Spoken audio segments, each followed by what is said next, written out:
I'm Barbara Lee Diamondstein, and welcome to American Architecture Now. We are extremely fortunate this evening to have with us one of the country's most renowned architects, winner of the American Institute of Architects' highest award, the 1979 Gold Medal. I.M. Pei & Partners have a large practice based in New York that has always sought to merge aesthetic concerns with commercial ones, and has ended up being ranked both with serious high design offices and with commercial ones. Mr. Pei was born in China, came to the United States 45 years ago to study, and has been here ever since. Among the many recent outstanding buildings he has designed, for which he has achieved considerable popular and critical acclaim, are the JFK Library Complex in in Dorchester, and the East Wing, the East Building of the National Gallery in Washington. To those of us addicted to architecture, it is a very special pleasure to welcome an architect who has achieved not only distinction, but fame. A warm welcome to you, I.M. Pei.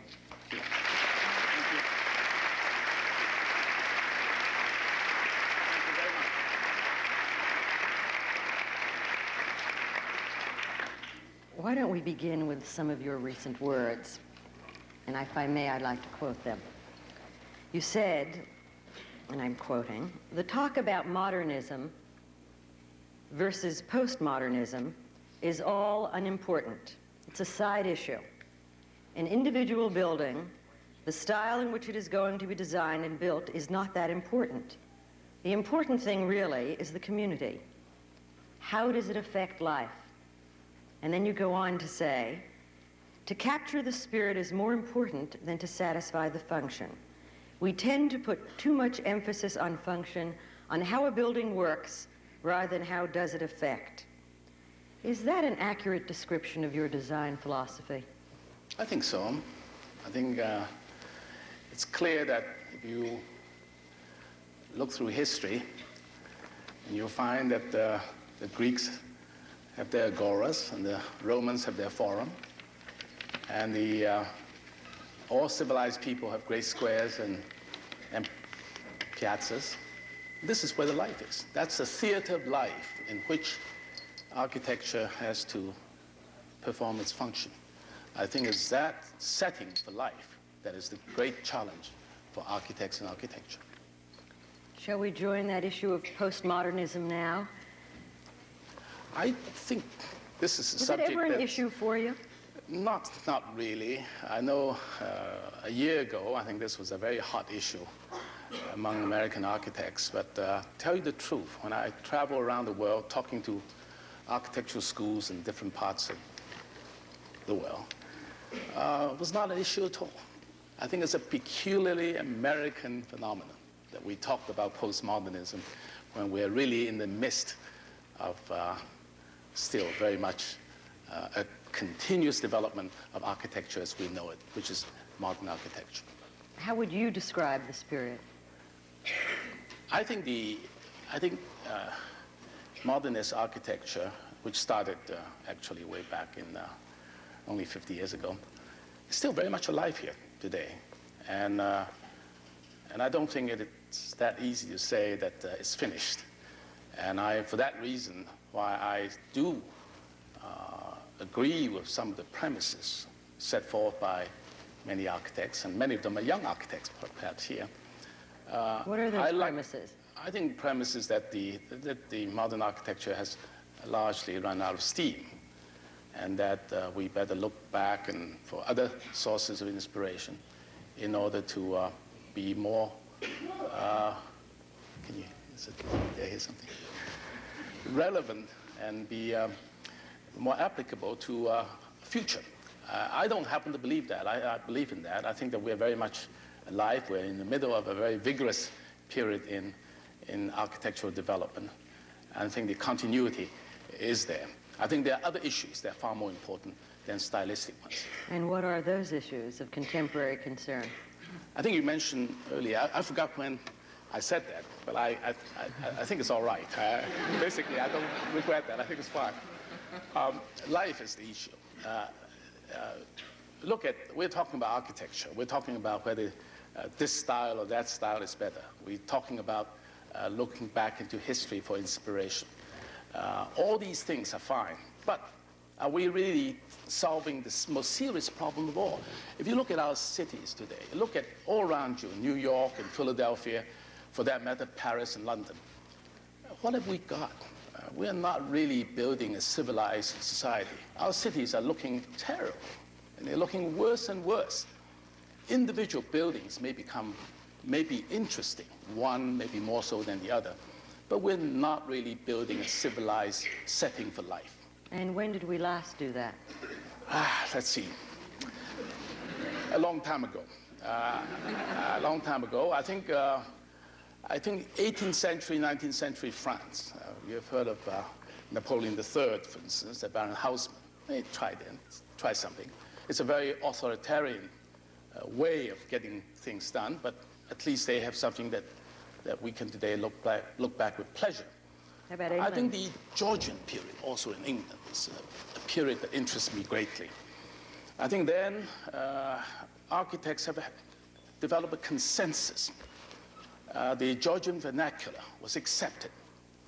And out of that, together with classical revival under Christopher Loren and Inigo Jones, I think that was a great period, from 1960 to almost 1900. 1860. Almost. No, I think it lasted until Victorian times. I think that long period, which we broadly call Georgian, is very, very exciting period in civic architecture.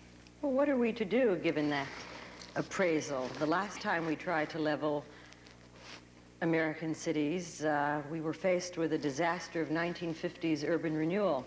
What are we to do to improve not only the look, but the life in American cities? I think architects will have to begin to look at the larger picture. I think it's very necessary to look at and not at the individual building, because that building has to relate to other buildings, and other buildings have to relate to streets, and streets to squares and the like. I think if we begin to look at the larger context, which is not the individual building itself, but how it fits into the setting, if we begin to look at it that way, I think we can begin to develop a civic architecture which we lack today. I remember something which I think is rather interesting to point out. The other day I was called attention to the fact that Brunelleschi, I think in Florence, designed a building called the Foundling Hospital. Now, many of you are architectural historians, so you probably remember the date. 15th century, let's call it that. It was close enough. About 89 years later, another architect, I think his name was Michelozzo, designed a building across the square from his Foundling Hospital, almost identical. Now that's civilized. That is being very civilized. I thought that was sort of self-effacing, too. Well, there's a larger problem. And Michelozzo was a very fine architect. And can you imagine that I would do a building just like Philip Johnson across the street? Or vice versa. Well, then maybe part of the problem is the whole nature of architectural education. Maybe. It's something that is an area of continuing concern of yours. Are younger architects being trained to think in those terms? I know that I wasn't when I was in school, but that was a long while back. I hope you are being trained and being educated that way, because that's the hope of the future. And architecture is really the mirror of life itself. And I think that unless we do that, we begin to look at what is important in life, and then what we can agree on. It's a cultural consensus that is lacking today. I think we should have that. And once we have that, the architects, I think, will begin to become less frenetic in search of something new, but rather in search of something that is good and relate well to the larger environment. Do you know any architecture school where that is taking place currently? I know you're deeply involved with the school which you attended, MIT. Does that happen there or any other place? No, it doesn't. It's not happening there, unfortunately. I try my best, but I think I'm a bit out of date when I speak to them that way. They don't think that this is their, the young architects and the teachers of the school feel that their concerns are very different from mine. And I like to continue to talk about it that way because I don't think that they're right. I think they're wrong. I think this is a larger concern which I think architects, if not today, but soon will have to face. Well, you've designed everything from complex that transform entire cities to small isolated museums. By now there are more than 50 projects that your firm has designed, and many of them have been for the celebration of the arts. I'd like to recount some of them. The Everson Museum of Art at Syracuse in 1968, the Mellon Art Center at Choate School in 1972, the Herbert F. Johnson Museum of Art at Cornell in 1973, the East Building of the National Gallery in 1978, and upcoming is the Indiana University Art Museum, and the addition to the Museum of Fine Arts in Boston. I guess they started out with a plan to install climate control, and by the time they were through talking to you, they ended up with a new wing. Is there any other, are there any other museums that we don't know about yet? Yes, I think the latest one is probably the most interesting. We're doing a small museum, not a very big one, for MIT. It's called the Arts and Media Museum. That's something new. I think this is, I find it extremely exciting. And I don't think tonight is the time to talk about it. Perhaps you could describe it briefly, since you obviously see it as some breakthrough in your museum design. Well, not so much a breakthrough, but it's a different kind of challenge. There's no longer a place where you hang paintings or install sculpture. There's some of that, but that's not the important thing. It's a laboratory for art, and I think that's the exciting thing. And the MIT is a very, very renowned school of science and engineering, and its resources in the area of electronics, in computer, photography, film, sound is incredible. I mean, the resources are very rich, one of the richest in the world. What MIT is doing in this tiny little museum is what Pompidou Center tried to do in an enormous establishment. But they don't have the intellectual and resources that MIT has. And for that reason, I think that it really, am I being chauvinistic? I don't know. Well, I assume you meant an educational system really as is, a and support I think, system. So the building is not really important. The building, I hope, will be architecturally all right, but I think the important thing is that the activity that will take place in the building will have a great deal of resonance. I think it will do wonderful things there. The point that I was obviously making in retailing that long list of your museum involvement is that probably more than any other contemporary architect, you've been involved with museum design. I wonder if you could tell us what, if any of your original thoughts have recurred, have been confirmed, have been altered during the course of the design of all these museums. Well, I think, first of all, I think art has to look well in a museum. I think that's a must. If it doesn't look well in it, then I think something is wrong with the design. Secondly, I think that it should be a pleasant place to visit. I think the enjoyment, I think this is, looking at art, you can't really look at art in a concentrated way for too long a period of time. What's the level of museum fatigue? When does it set in? Well, Carter Brown, who's the director of National Gallery, has always said that he thinks that 20,000 square feet is the maximum. And that's as large as museum as you should build, or a person should visit at one time. Can you translate that into time for us? Well, time is hard to do. Someone may spend a day walking around 20,000 square feet, and the person may just rush through it in 5 minutes. But it's not so much the museum fatigue part. You don't really have to worry about that when you have only 20,000 square feet. But it's the intensity that a person, that the works of art has on the individual, on the viewer, is such that you really cannot take too much of it. The diet, the art is simply too rich. And I think this is the important thing. And that's why I think a museum should be also a nice, pleasant place to be in. Because a good part of the time you want to come out for air. And you want that place to do that for you so that you can continue on and look at more and more art. I think that's very important. Obviously, museums and their publics have changed, and I assume the designs as well. Are you designing a new kind of museum for a new museum-going constituency in this last, I guess, fifth of this decade? You deal with different numbers, a different population? Yes, I suppose so. When I was a student, that was a long while back, I used to go to museums to cram for exam. Why? Because it's so quiet there. You know, nobody's there. And it's a nice place to be. But today, it's just the opposite. I mean, all you have to do is to go to a Metropolitan Museum on a Sunday. It's impossible to get up those steps. Has changed. Well, how do you plan now, for example, for circulation, for crowd control, for so much space that is given to bookstores, to food facilities, all the support systems that that the museum itself requires to sustain itself, at least from an economic point of view? Oh, I don't agree with that. I have to think that that's not the right direction for the museum to grow. I think that if I were contributing to the museum, which I do, I hate to see that money go to gift shops. I don't like that at all. So I think they need some of that, but to put too much emphasis on food service, on selling reproductions and so on, is not my idea of what a museum should be. Why don't we talk about what your idea of a museum should be and your most, I guess, publicly acclaimed demonstration of that. And I'm referring to the building that is now just about 2 years old, the East Building of the National Gallery in Washington. To begin with, downtown Washington is itself something of a monument. There's no other place in the United States that can match it, either in its scope or in its history. However, it also has a penchant for monotony.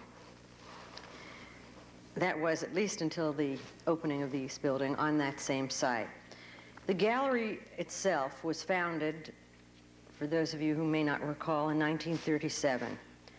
The time it was founded, both the gallery itself and its adjoining trapezoidal plot was put aside for future use. Is that accurate? Mm-hmm. The planning of Mr. Mellon, the founding Mr. Mellon.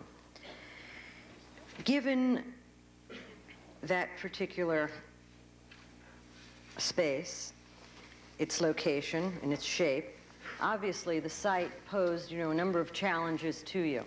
Can you tell us how you went about choosing to solve that problem and how you derived, what was the source of the inspiration for that shape building?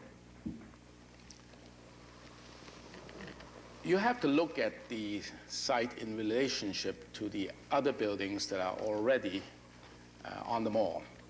And the most immediate neighbor that we have is the West Building itself. Now, all these buildings are neoclassic in architectural style, and they have a very strong axis, whether it's east-west or north-south. Usually you have axis in both directions. And I happen to believe that when you do a building, particularly in a place as important as the Great Mall, you want to become part of a larger family of buildings. And since the larger family happen to have a neoclassic face, it doesn't mean that our building need also have to have the same. Of course, we can't do that. But we'll have to take note of that fact, that these are neoclassic buildings. They're very strong symmetrical axes, and those axes will have to be responded to. Now, our site is an asymmetrical site. This is where I need slides, and I don't have it, so you have to try to follow my line of reasoning without the help of slides. The site is asymmetrical, and we need to develop an axis from the old building, which is the West Building, to link to ours. And that is the one thing that is the most difficult thing to solve. We just simply could not find a response to a very powerful east-west axis pointing at us from the old building. And we finally solved that problem really rather accidentally, I suppose, when I happened to try it out, and I drew a line connecting 2 points in this truncated sort of asymmetrical triangle. And out of that, we were able to develop an isosceles triangle. You know what that is, which is with equal sides. on two sides, and then a right angle. And that isosceles triangle turned out to be just the device we needed to develop that east-west axis. So from that point on, everything followed that angle, or that triangle. And that triangle became the leitmotif for the design of the entire building. Can you tell us something about those soaring spaces, the monumentality of the building, the balconies and the bridges that often lead to mysterious destinations? How did you decide to build a museums within the museum? I think I mentioned earlier that I thought a museum should be a fun place to be, a place that is a pleasant place for people to be, so that you can linger and you can come back and look at some more art and then come out and refresh yourself and go on and on. I think that's the reason why the building was designed that way.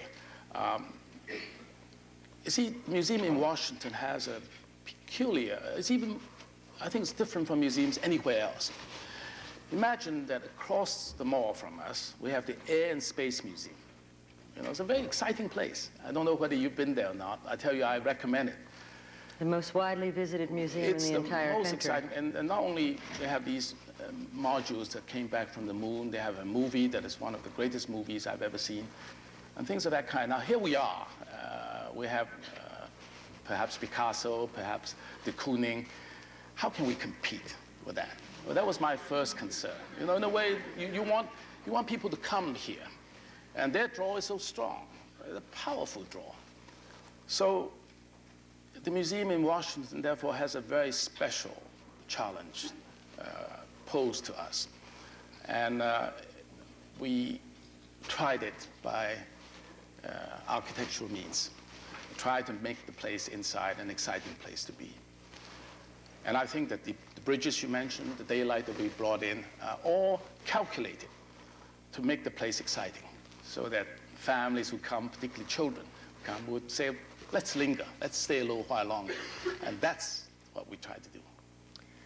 You mentioned earlier you did not give too much approval to large amounts of space given either to gift shops or to food services.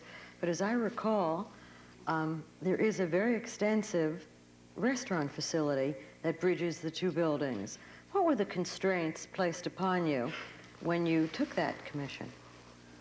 Well, we had to eliminate an existing restaurant in the old building, number one. So having eliminated the restaurant, we have to put something back. So we are concentrating in one place, shall we say, a larger restaurant than the original restaurant, so as to serve both the east and the west building. So the number of seats that we finally decided to put in there was based on really a real need. Now, Washington, unlike New York, unlike many other cities, they just don't have a place to go to eat. And the way we planned this restaurant in terms of the number of seats, shall we say, it's not only to serve the museum, the two museums, but also to serve many other public places on the mall. So it's larger than I like, but it's always full. So I would have liked to devote that to more exhibit space, but in this case, I'm afraid that it's needed. You raise a question that I guess for a building that is nearly 2 years old, is old enough and praised enough, and I guess it was bound to happen for a reaction to set in. You said you would like to have devoted more space to exhibition space. How do you feel about the recent criticism, especially about the amount of exhibition space that is available? Yes, I feel some responsibility for that. Not that we don't... What is the amount of space? I've heard so many figures, and I've heard so many references. So one question is, what is the amount of exhibition space? And two, is the public yet aware of the total amount of exhibition space there? I don't think they're aware of the total, simply because there are so many galleries there that very few of them really have a chance to see all of them at one time. Are all of the galleries yet open? One or two may be closed at certain times for installation, because let's remember this, the East Building cannot stand alone as a museum. it's designed to complement the West Building, the original National Gallery. Now, the original National Gallery is really a veritable storehouse for masterpieces. It really is one of the greatest collection, I think, small collection compared with Metropolitan, but one of the greatest in the world. They have that. What they lack is a place where they can have new shows coming from other parts of the world. Large and small, all happening at the same time. So the East Building, we have to look at it in that context. It also serves another function, isn't that correct? Which is? A study center. Oh, yes, yes, thank you, Barbara, I forgot. Yes, yes, you know, the East Building is larger than the original building. The original building is about 475,000 square feet. The new building, the East Building, is 600,000 square feet. So therefore, now what is in the 600,000 square feet? The museum is only 1/3 in area, not in volume, in area. Another third goes to the study center.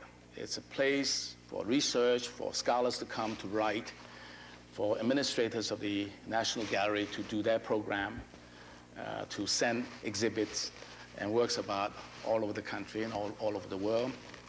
The other third is for really to support not only the new building, but also the old. The support meaning servicing, loading and unloading, storage, temporary storage, permanent storage, that sort of thing. It's like an iceberg. What's below ground is much larger than what you see above ground. Is it 30% of the building? 30% of that goes to, of course, food services included in it. The bookshops, the restaurants, the storage, some parking, permanent storage, temporary storage, you name it, trucking, loading and unloading, carpenter shop, photographic laboratories, etc., etc.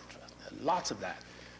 So we only have 1/3 of this total budget devoted to quote-unquote display space for as museums. Well, there is another criticism, and I hope you will comment on this one as well, and that is that the desire to create monumental space was so strong that it overwhelmed the gallery areas, which some critics feel were leftover spaces, that it was really used as a public forum in many ways to serve official Washington, which indeed it has become in some small measure. Would you comment on that, please? I think that was in the program, as a matter of fact, because the National Gallery is not only a place to display art, to store art, but it's also a very important center for social and artistic life in Washington. When the president wants to greet someone from another country, like Deng Xiaoping, for instance, or maybe the Minister of Culture from France, usually the National Gallery is chosen as a site for entertainment, for reception. We were told that. The West Building performed much of that kind of function already. So the East Building necessarily will have to do more. And we have that as part of the program. Now, the criticism that we have devoted too much space and too monumental space that are probably difficult for art to live in it is something that I would have to defend. I think the garden court is a very large space, no question about it. It has to be large not because we wanted it to be monumental, but rather we felt there's a need to accommodate very large number of people at one time, as indeed we do. If you go there Easter time, and when the schools are out, that hall, that garden court is just jam-packed with people. And if you don't have that space, it will become insufferable spatially. So you need it. Now, that space is not intended for art, although we do have the Calder there, we do have Miro tapestry, and a Tony Carroll sculpture, and a few things like that, but they were not really, that place is not really intended for So it was meant exhibiting. as a public, it's meant like as your a indoor public, piazza. That's right, it's an orientation space. It's a space for that kind of miscellaneous and very important activities. But then when you go away or into these galleries, and there are many, many galleries, tucked away, different scale for different types of exhibits. When you're in there, art is completely in scale with the spaces that they're designed for. Well, together with Carter Brown, you traveled throughout the world looking at other museums. Was there any that was a particular source of inspiration to you in the design of the East Building? Yes, we, both of us came away with the feeling that this museum should really not be a large museum, but should be broken down into a series of small museums, sort of loosely joined together under one roof. And I think this is where the Garden Court performs that function of joining these small museums together. And we really have 3 museums in this East Building.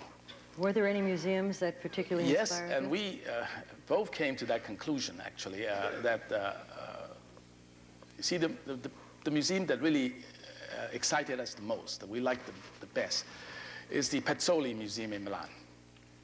It's a 3-story museum connected by a very elegant stair. And altogether, it's exactly like one of our house museums. And it's perfect. It's as much as one can take if we're really serious about art.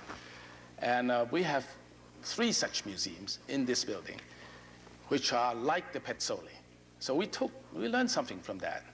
Whereas all the other big museums, particularly the British Museum and the Louvre, all seem wrong to us. And we just didn't want that. And I think the scale of this museum, in spite of the Garden Court, I think is a very intimate scale. It has a very intimate scale.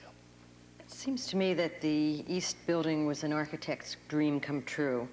A great site and a very great client. The entire cost of what has been estimated at $94.4 million, and by way of contrast, the Hirshhorn Museum cost $16 million, was paid for by a private benefactor, Mr. Mellon. Is that correct?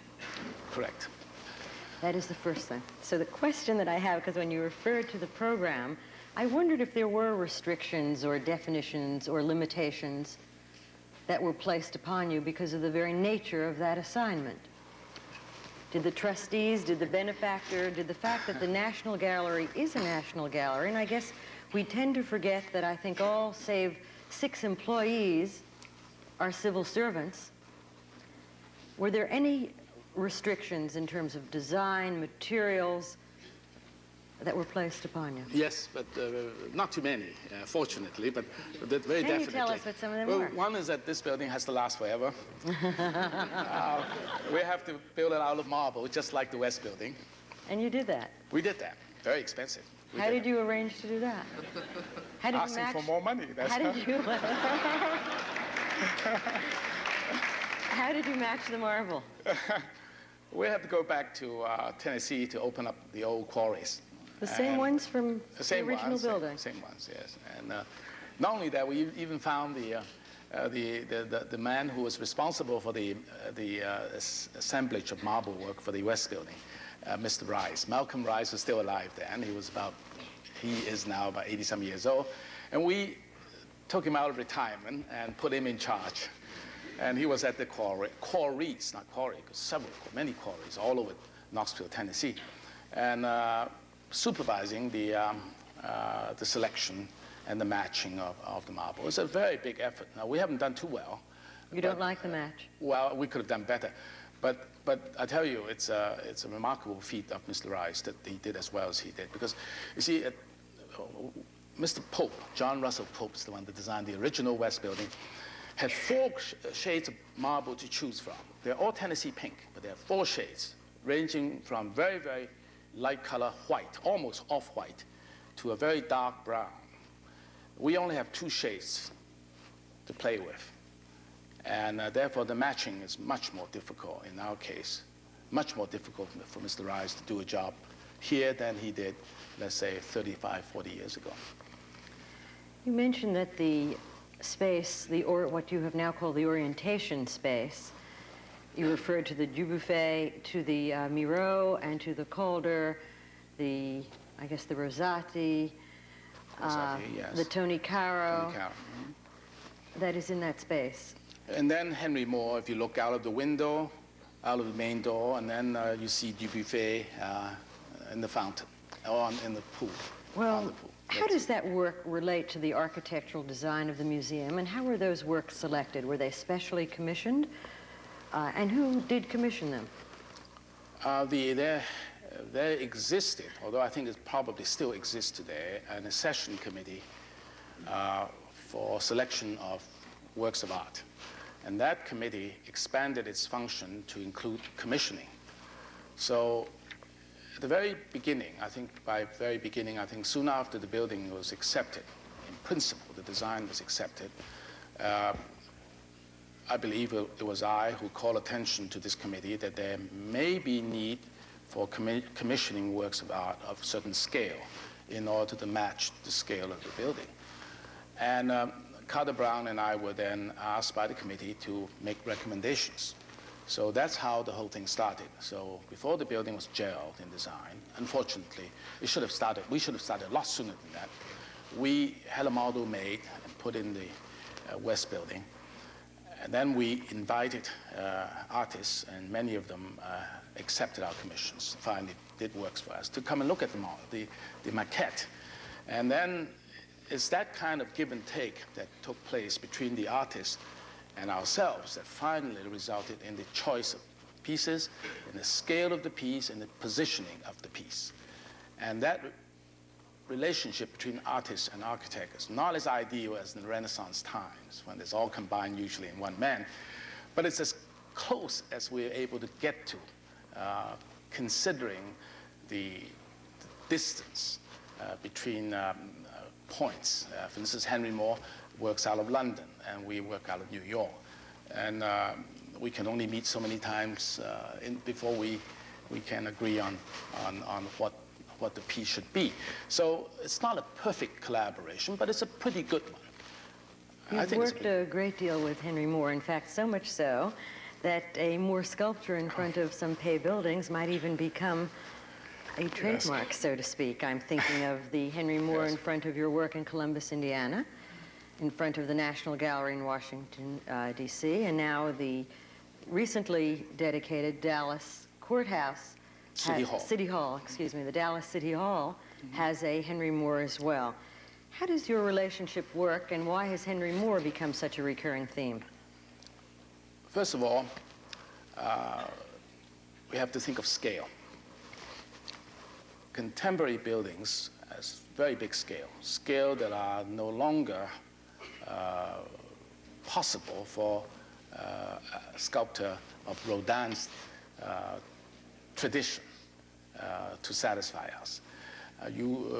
Let's take the Burghers of Calais.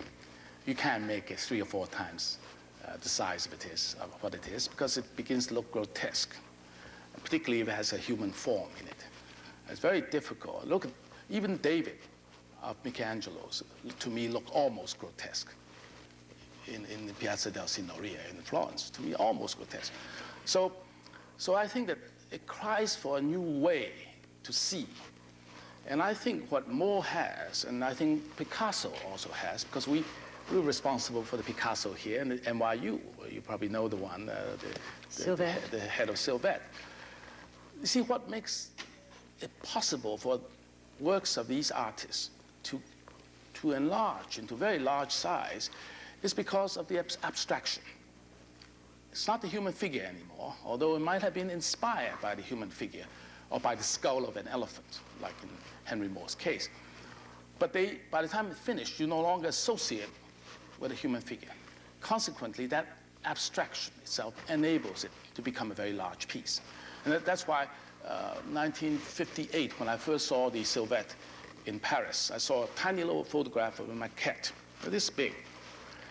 And right then and there, I said, finally an artist was able to do something that can become very large in scale. Because it's abstract. I wouldn't enlarge a Maillot or Rodin. I just wouldn't consider it, not consider doing it. You see, that's the reason. Now, so Moore has that, because his works are quite abstract, and therefore they can be expanded in size and scale to match the buildings and the space. Number 2, his forms. Who determines that expansion in scale, you or the artist? Together.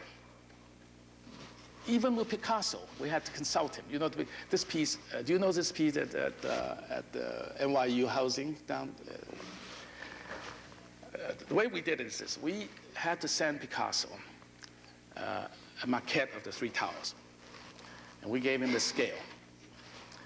And a sculptor friend of his took it to Valoris, and he looked at it, and he came back and said, I think my piece should be this big. And that, believe it or not, turned out to be within 10% of what we as architects thought it should be. So it was a very happy... And whose determination prevailed? Yes. You have that to isn't respect. often the case. But it's only 5. I think we wanted it 40 feet high, and he wanted it 32 feet high, and I think 32 to 35, I think around that. So it's about 10% difference, and we chose his dimensions. Question about the art and commissioned for the National Gallery. You said most every artist accepted your commission. Were there any who rejected it? No. One did not. I think Jean Dubuffet accepted the commission with reservation. And after he completed the piece, the reservation was on the other side, was on the part of the session committee. So eventually, that piece was not commissioned, although the maquette was exhibited on the pool in the National Gallery. The time of the opening. Mm-hmm. That piece was intended to be where Henry Moore is now, at the front door of the East Building. I actually would have preferred that over the Henry Moore. I think that piece would have been... It was invitational. You might describe what it was. Yes, it's a group of figures in red, white, and blue, his colors. And it's very gay. I mean, some people call it sinister. I think it's very gay. And he called it the Welcome Parade, which is a very nice thing, you know, when you come into the building. It's sort of like in a circus, you know, come one, come all kind of a thing. I liked it, and I really fought for it, but I lost. I lost because the committee felt that Washington is still a very conservative place, and what will the congressmen and the senators say? I remember that. Other than Philip Johnson, I know of no other architect as deeply involved with the visual arts and artists as you are. I wonder if you'd take a moment and comment on a subject of recurring interest, and that is the state of the collaboration between artists and architects, and what you see as a future direction for that collaboration. I think that the Renaissance times are gone,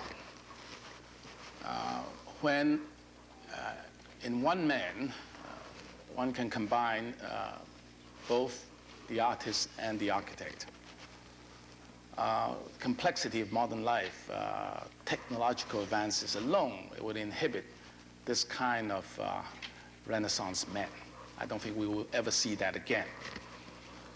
So therefore, I think it's incumbent upon us, artists and architects, to begin to understand each other. And we have not perfected that. We're far, far away, a long way from it. I think the artists feel very much left out. They feel that they have gone way beyond the architects, and they're right. I felt uneasy about the commissioning method at the National Gallery. I think we've tried to do a little better than before, but we haven't really reached the ideal. We could do better. We're trying to do better now. We have this Arts and Media building in MIT. It's a very exciting one. Before we even have an idea of a design, we have decided to involve 6 artists. And 4 have already come in to see us at the very beginning. And they charge, not only to us, but to the artist as well, that his work is not an individual work of art standing in space or hung on a wall. It's part of the building, part of the environment. A permanent part of the environment? Permanent part of the environment. It's a very exciting thing. At this moment, I'm very optimistic that something is going to come out of this. For instance, Ken Nolan came in one day. He said, I don't think this is going to work. Before he even heard anything, he said, I don't think this is going to work. And then I said, well, listen. I said, well, we'll show you what we have in mind, and so on. And Catherine Helbrick, who's the director for the visual arts program, also encouraged this dialogue between the architect and the artist. And before he left, he was so excited because he said, my gosh, he said, you mean to say that you have this marvelous 4x4 grid, 4 feet by 4 feet grid, and it's metal? It has a silvery color. He said, that's perfect. I said, now I think we can do something. Before he left, ideas have already come out between us that we have joints between those grids. And the joints, the width of the joints have not been designed yet. But when he expressed interest in putting color in those joints, I knew what he was talking about. And from that point on, our joints are becoming wider, and we are now waiting for him to respond. So this is going to be part of the building now. The building, you may find color lines running through this thing, which at times you don't see, and other times you see, because joints have a depth in it. Now, this is going to be very exciting. The building is going to change as a result of that. And yet, the integrity of the building has not been damaged. At least, otherwise, I wouldn't have permitted it. Now, another example, Dan Flavin came in, and his work, he plays with fluorescent tubes, different colors. And we thought of different ideas, and finally we said, well, now our ceiling is a grid. It's a 4x4 grid, a unistrut grid. And they all have electricity running through them. Why don't you do something in that grid? He said, yes, that's wonderful. So I'm sure he's going to come up with ideas, maybe different color tubes, going to every which way. It's all right, as long as it follows certain specifications, such as we have to have so much light. The light has to be fairly uniformly distributed. It cannot be black, dark in one corner, and very bright in the other corner. And those ground rules were accepted by him completely. So we haven't seen any results of his proposal, but I'm sure that he's going to come back with one. So we started not with too much optimism on my part or on their part, but already out of these two artists, they left with a very exciting feeling that something could be done. In the past more than 25 years that I.M. Pei & Partners has existed, as I mentioned earlier, your firm has designed more than 50 projects, and I suspect it's more than 35 of them have won awards. In fact, the firm may be the very best fraternity of architects functioning in the United States today. I know that it's often been said that that is the case. I know that this is a pleasing reference to you, but is it an accurate one? How does the firm function? There are 200 employees, 135 or 40 architects. How does that all work? Who designs what and under what circumstances?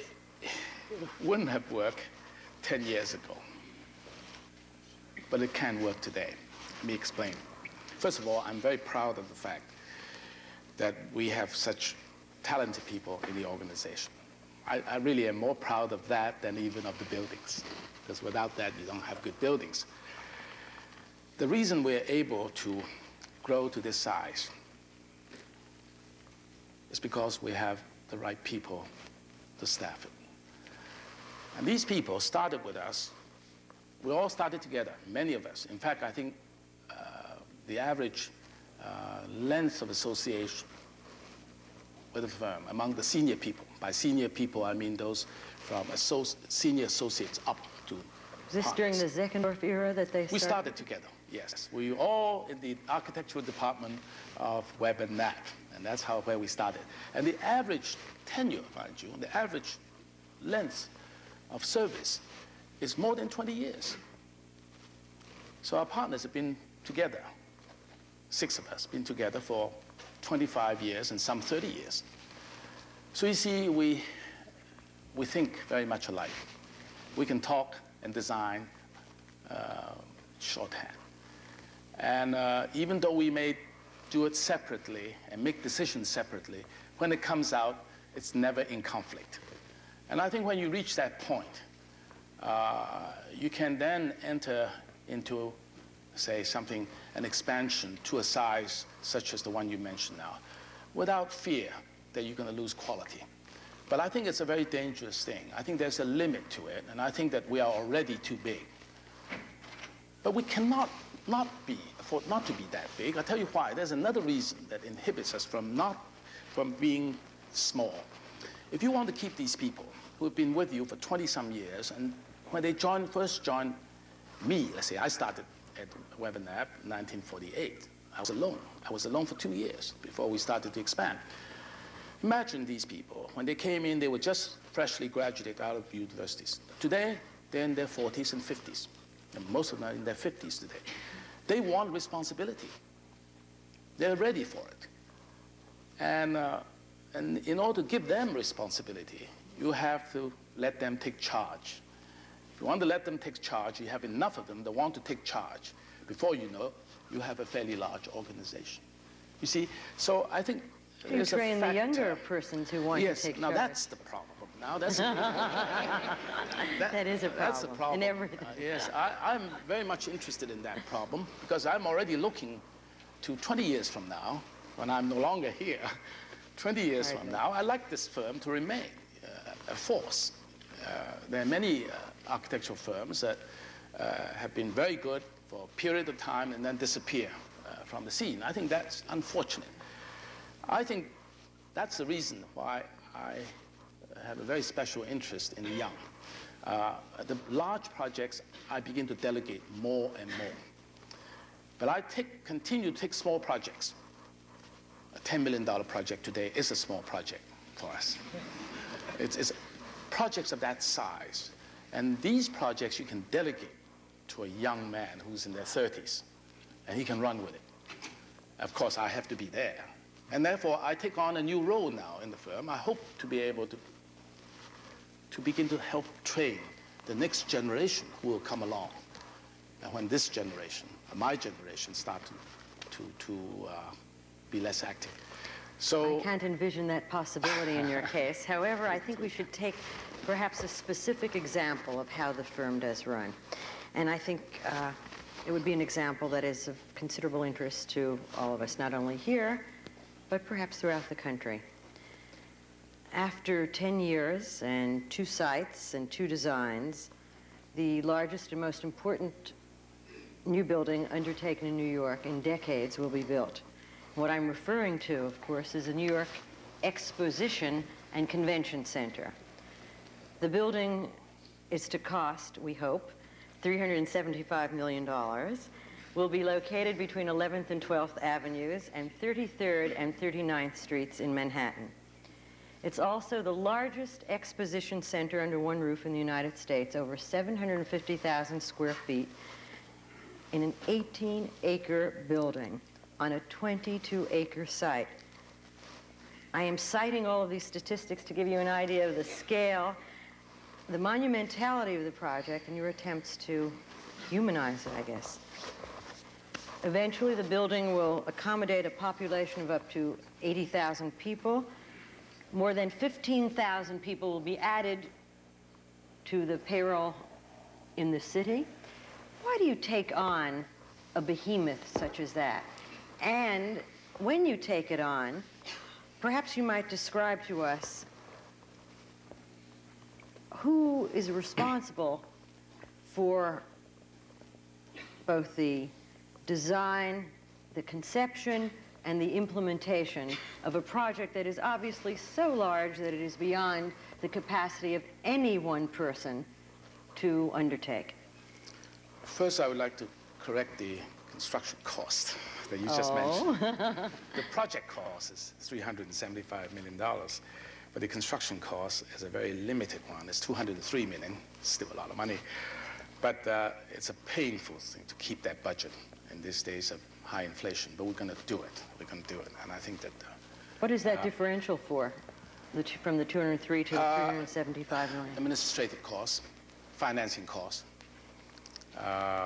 You add them all together, fees, consultants, environmental impact studies, what name them. There's a whole list of consultants that long, and etc. So as far as we're concerned, we have a maximum limit, and that is $203 million. We have to do it within that sum. If we don't, we have to redesign again until we do. So the budget and time constraint of this project is very, very And what is the time projected for the opening? We hope to open this project in the spring of 1984. And if Mr. Khan, Richard Khan, who's the president of UDC, has his way, he would like to open it in 1983. If he does, I think many of us will be will have to take a rest somewhere. Well, how do you fill somewhere?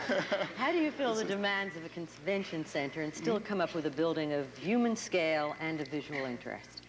not so sure one can do human scale. Well, to begin with, you've asked me a number of questions, and that long list of questions of yours, I don't know where to begin.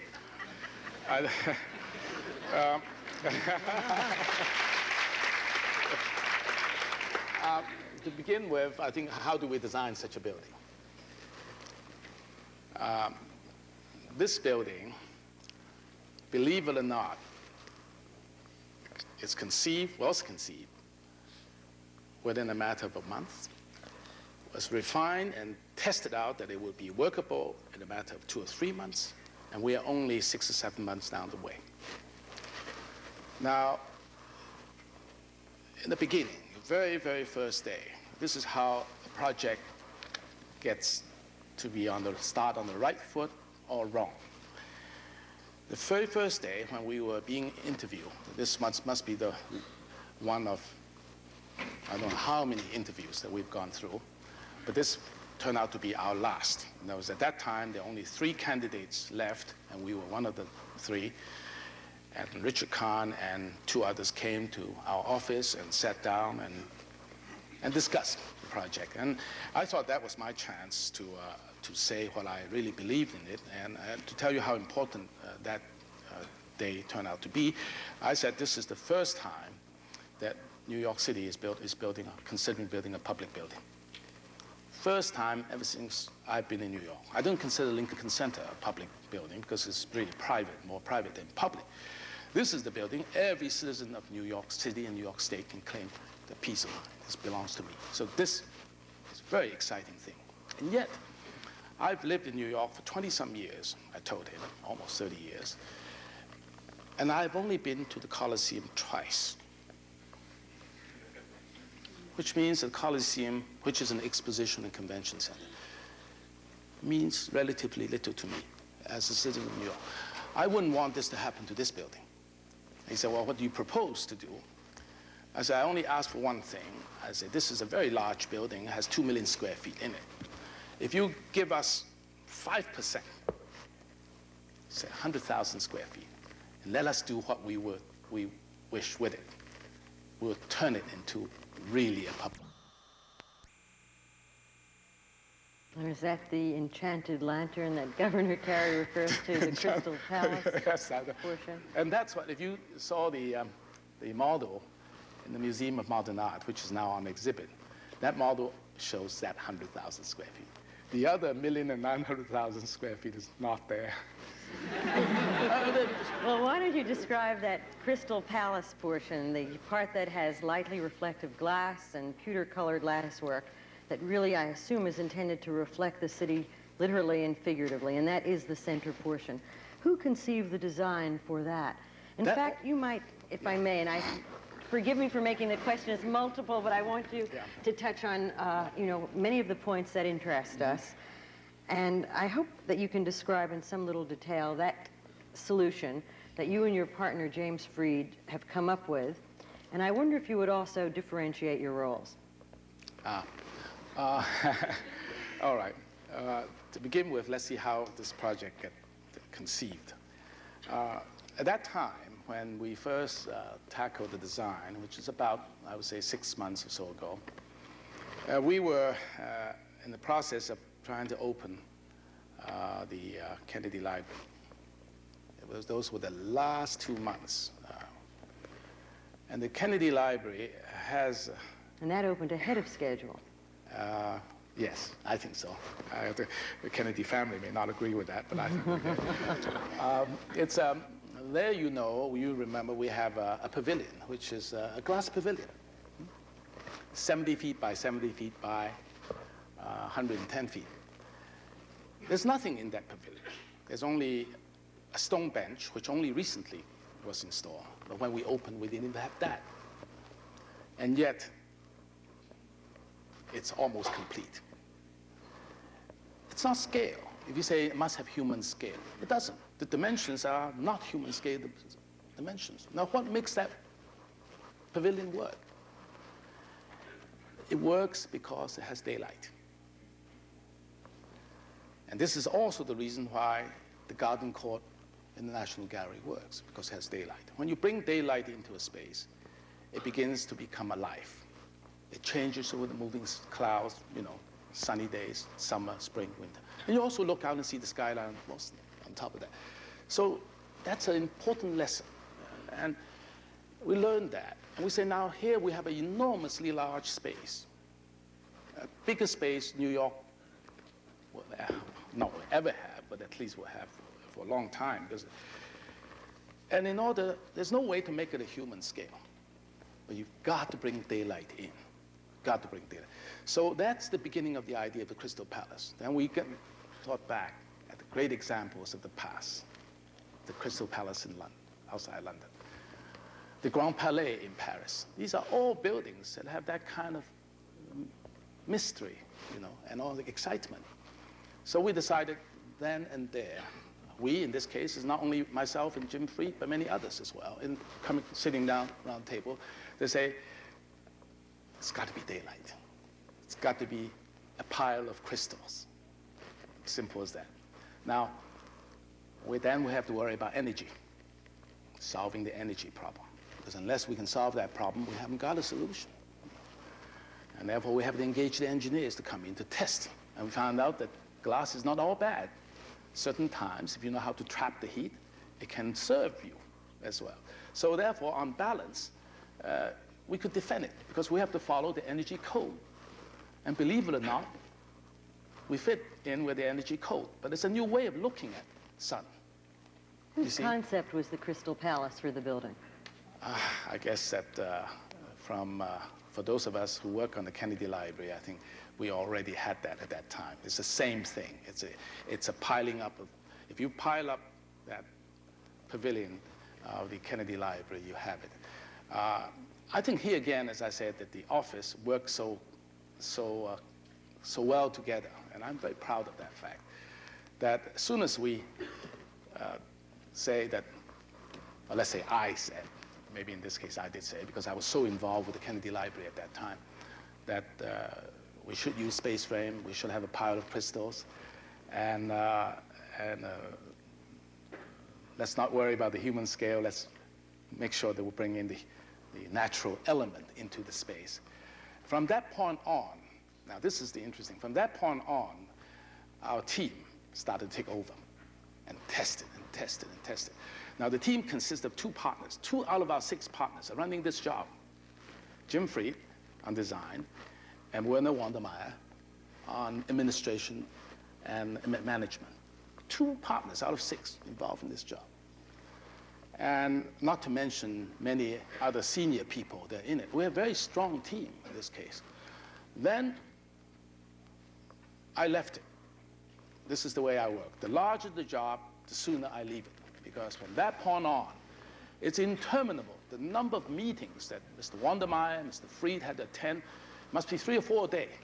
If I have to stay with the job all the way through, I would not be able to do anything else for the office. So therefore, when the concept was arrived at, and the concept seemed to be right, as long as the concept is not going to be changed, it moves, and frequently without me. Does that reflect, in a sense, the change in architectural practice that by the time one is really sure of how to use whatever tools one uses, they are very far removed from that? I mean, when was the last time you held a T-square? So you might just tell us how architectural practice has evolved and how little, I guess, in projects of that scale take place in what are former and conventional ways. No, we don't draw anymore. I speak for myself. I certainly cannot speak for Michael Graves. He's going to speak for himself in 2 weeks here. I tell you, I don't draw anymore. I do draw occasionally, a diagram here and too, but really, if you're not able to draw in your mind, you're not able to tackle these problems. They're too complex. And you've got to train your mind to see space. And when you have 2 lines, you have a plane. When you have 3 lines, you have space. And you've got to see it. You've got to see it. It's only the most complex of space that you have to test it with other means. And those means are not drawings. Those means are not drawings. No, drawing is no longer as important as they were in the Beaux-Arts days. At least not to me. I assume research and development is, and that's something that your firm gives a great deal of attention to. And there are some tangible results. One we did not discuss, and that is in terms of the National Gallery. As I recall, it is referred to, and I cannot manage an electric can opener, so please correct me, as a spirene gasket. And is that what permits those, the marble and the facade? Aye. Is that not an IMP and Partners development? Yes, and can you explain its use, and is there a future use for it that other firms have adapted? What is a spirene gasket anyway? We all learn one from the other. I tell you, we only, the gasket has been used for some time to put between stones. The reason you have to use gasket is simple. That stones today, do you know the stones expand and contract? You may not know that, but this it does. Is an audience of professionals, oh, by and large. Excuse me. They know far better than I do. Well, I didn't know. I didn't know until I was told that it does expand and does contract. And I tell you, I didn't know. 10 years ago, I didn't know. And this is why joints started to bust and the caulking started to come out.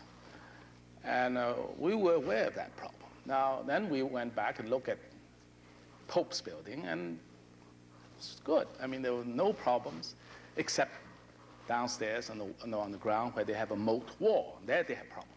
But in the building, they didn't have any problem. There are two reasons why they didn't have any problem, we learned. Number one is that the stone is very thick. So it absorbs the temperature and takes a long time for it to give out. You know, that minimized the cycle of change. That's one reason. Reason number two, it's simply that it's interesting that these old Beaux-Arts buildings have a reason why they are so. Those pilasters, those capitals, the frieze, those details are marvelous joints. The slip joints that permit the building to expand and contract. Now, a modern building doesn't have that. And that's our problem. You see, our buildings are flat surfaces, run for 200 or 300 feet. And if you don't have a solution for that expansion and contraction, you're going to have endless trouble all the way through. So it's that we decided to search into new methods and new technology and new materials. And the neoprene gasket was the one thing that permits us to solve the problem. Because every stone has a gasket, which means every stone has this much to move. And that's all you need. So it's not accumulated. When it's not cumulative, you don't have this tremendous stress.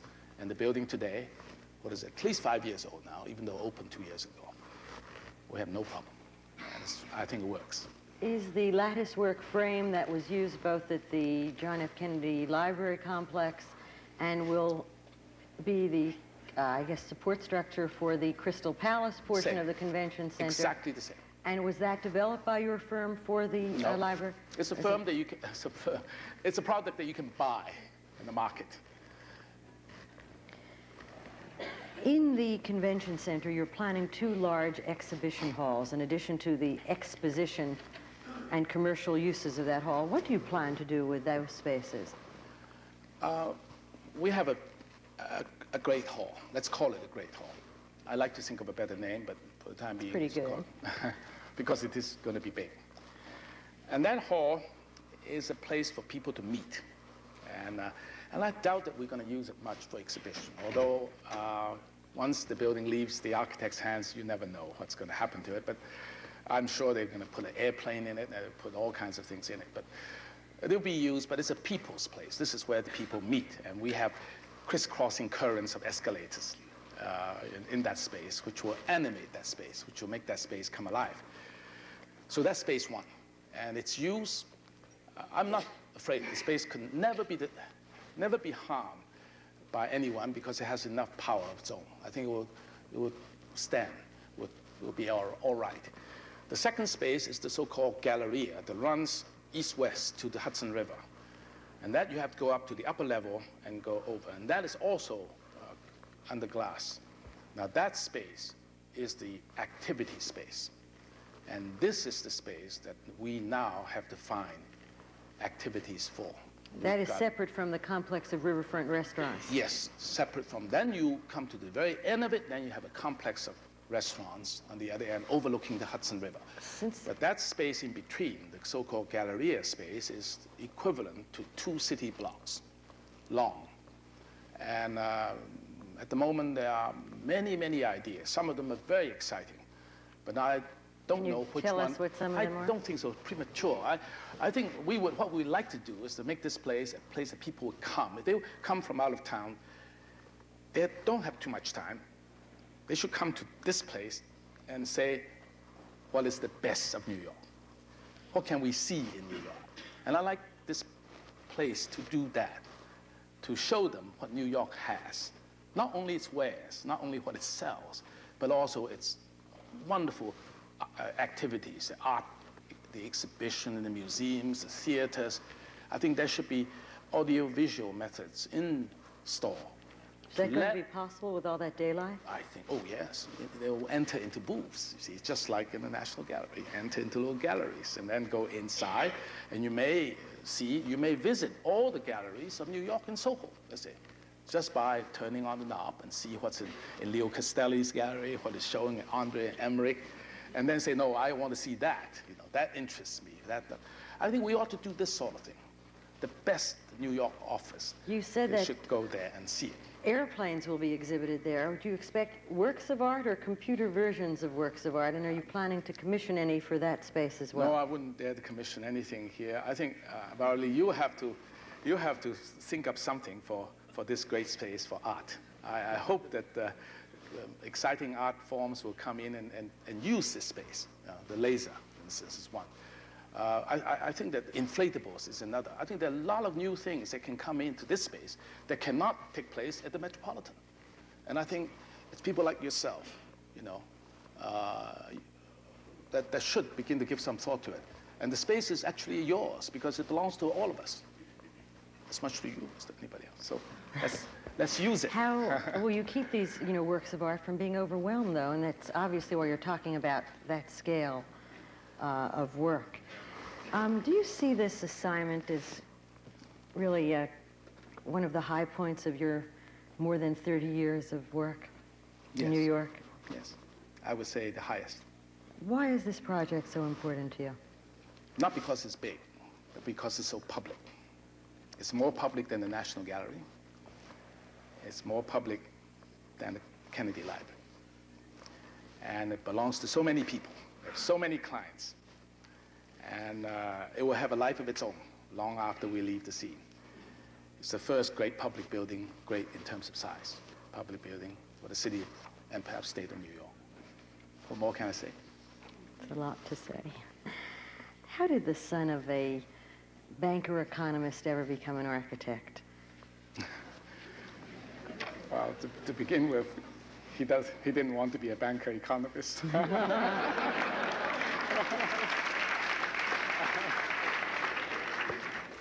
But he wanted to be an engineer.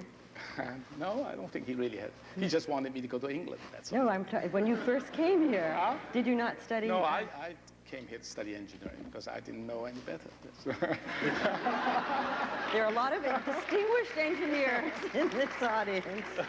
And some of your best friends are engineers. Yes, they are. But still, it's good for them. And good for me, too, that they are. But no, that would not be my dish. I'm glad of that. I wouldn't make a very good engineer. You've called yourself an American architect, absolutely. You arrived in the United States at nearly the age of 18, and until recently, you had not visited China for almost 40 years. To what extent does your Chinese background shape your attitude toward life, since that is obviously a central factor of your architecture and your architecture? I don't really think it has that much effect on my work. That's my belief, although I've been contradicted in that. Yes, on philosophy of life, yes, which is related to architecture, I guess. In that sense, it might have some indirect effect.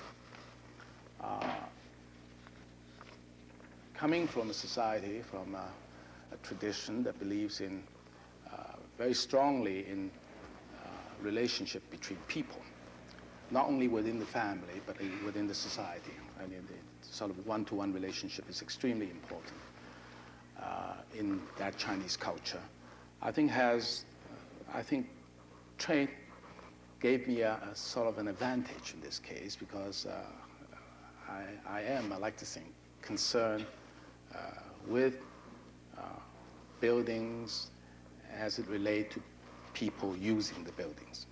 And I think that concern, is important and very important to our work and certainly in my work. So I think in that sense, maybe we have a little bit of, I have to give some recognition to that background of mine. But beyond that, all my educated life, one really doesn't become educated until very much later in life anyway. It's all here, and I'm a Western trained person. I'm a Western man, and in that sense, I think my architecture is Western, and it's not Oriental. Well, you're about to have the opportunity to be involved in what you've called a search for synthesis. You're designing a hotel in the Fragrant Hill suburbs of Peking. To begin with, Peking is a one-story city, and the entire inner city is a landmark. How do you design a new hotel without adopting your Western methods or without adopting the old palace style? What is your plan and your intention for that hotel that is, I guess, ground is about to be broken? Yes, we're going to break ground next month after 1 year, which is not bad. I would say this, it's a fascinating problem. The fact that I was born in China increases its interest, but I think that would have been a fascinating problem for any architect to face. If you go into a country, as I did, say a year ago, to look at this project, one realizes, and I realized certainly right away, that the Chinese architecture is absolutely at a dead end. Totally. There's no way for them to go. I'm not exaggerating. Anybody who knows it, the Chinese architects themselves would agree with me on that. And they couldn't go back to the old ways. The days of the temples and the palaces are not only economically out of reach, but ideologically unacceptable to them. And to go west, no, they wouldn't do well either, because they tried the Russian way and they hate those buildings. They really hate those buildings. And they're trying now to accept the West, to take the Western way.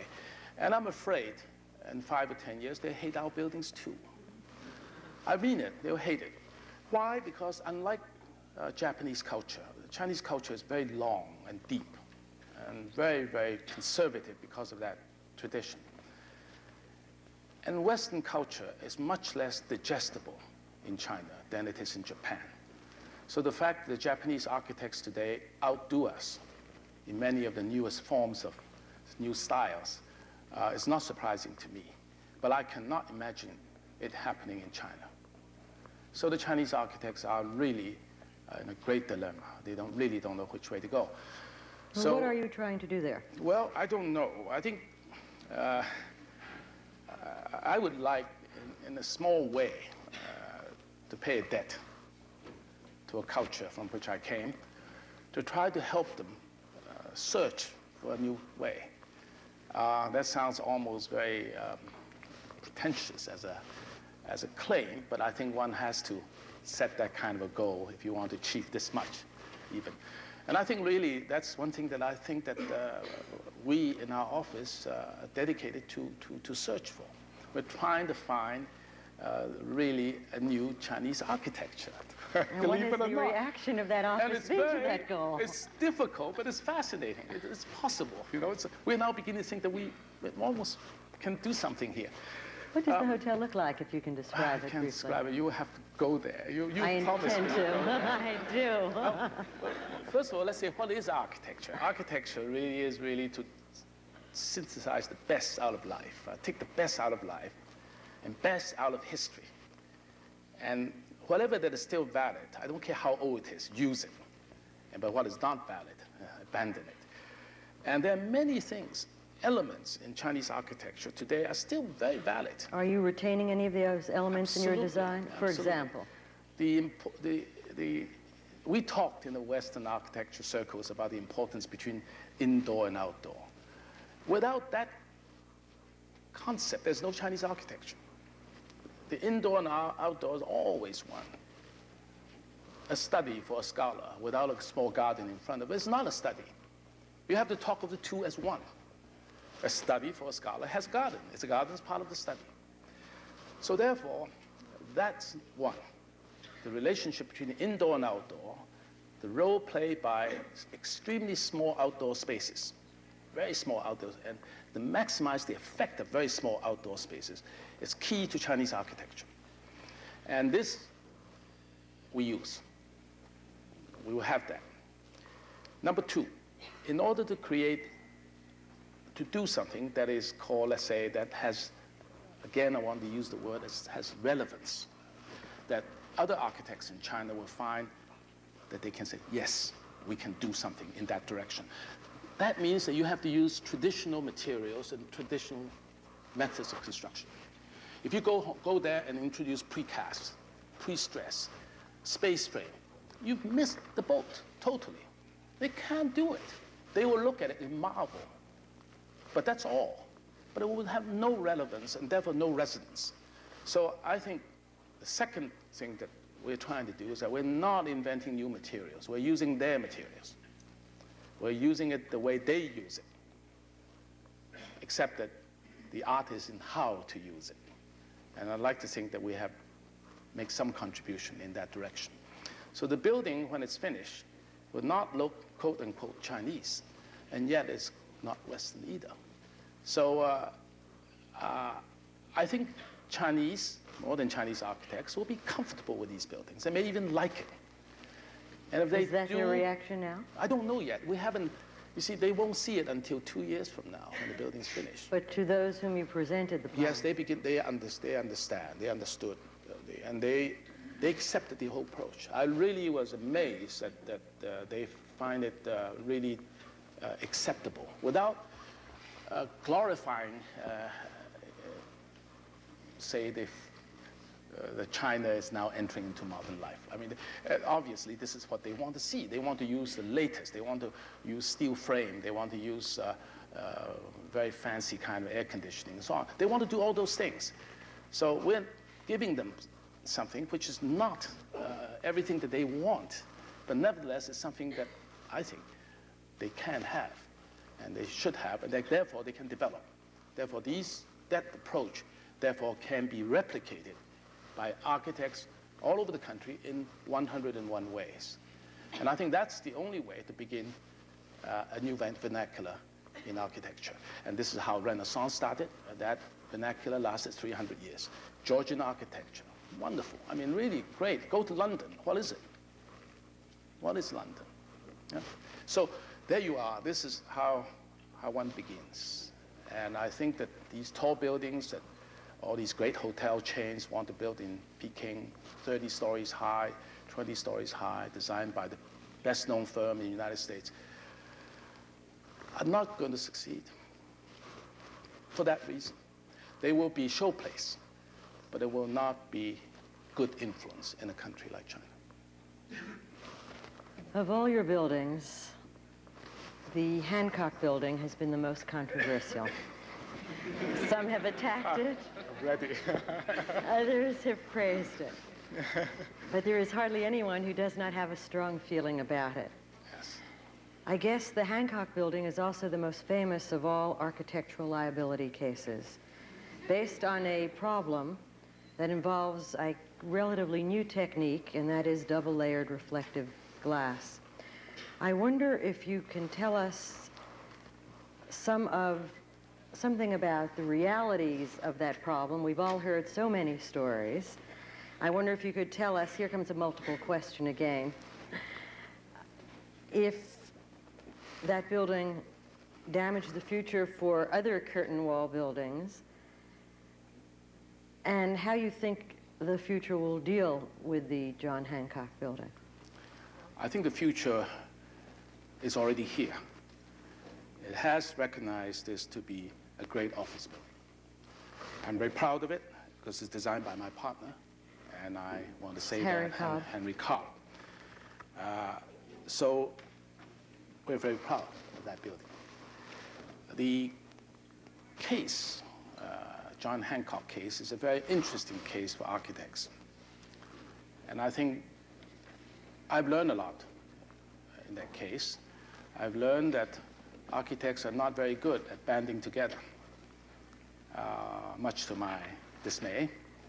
I've learned that the American Institute of Architects is not as brave as I expected it to be. But all these are things of the past. And what I can tell you now with considerable pleasure is that the cause of the breakage of the building, of the glass of the building, is now known. Hasn't been tested yet in court, but we are almost certain it's going to be judged that way.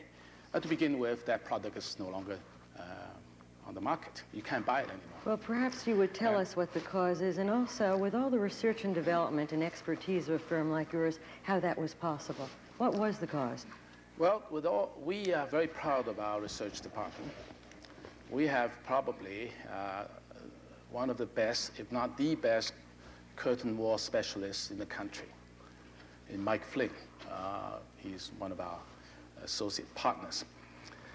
But in spite of that, we ran into this difficulty. And it's really quite understandable, because the testing of materials is never something an architect should try to do. And this is, the burden of proof should be on the manufacturers. They're the ones making money out of it. So therefore, I don't think for 1 minute the architectural firm should take on testing of materials simply because the industry failed. Now, the reason the industry failed in this instance is only human, is that the competitive instinct in glass companies are not any different from the automobile companies or any other companies. And they just wanted to rush the product to the market earlier than they should.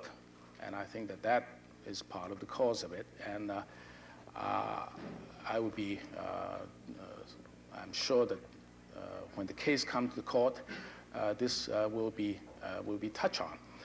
We specified, fortunately, not the thickness of the glass, the type of glass, and the tint in the glass, but we specified performance of the glass under certain conditions. And that saved us. And the glass simply did not perform under those conditions. So as architects, we're quite lucky. I shouldn't say lucky. I think Mike Flynn was very far-seeing when he wrote that specs for us.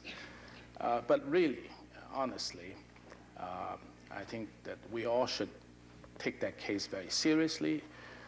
The American Institute of Architects should really call us in and have us tell them a lot about this so that they can advise other architects in the future when they run into similar cases. And we've gone through it, we suffer through it, we now will benefit from it. And the fact that we have a good building now will continue to benefit us. So we're happy we're here still. We're happy you're here still, too. Is there any... Thank you. Is there any specific building, a secret dream that you have for a specific building or a specific location for which you would like to create a design? Oh, not for a while. We have enough. I think let's... Well, when you just think about it, since you're a long-range planner. Oh, no. I should be content, to tell you the truth. I think now that we have an important building in New York, I am content. And the important thing now is to build that building and have it turn out the way I hope it will. For what would you like most to be remembered? I've been asked that question before, and I have answered that question several times, and still the same way. I will still answer it much the same way. I like to be known, really, as an architect of my time, this time, that I'm trying my best under that circumstance. And that's all, and nothing more. Well, for giving us an evening that we will long remember, special thanks to you, I.M. Pei, and thank you all for coming to.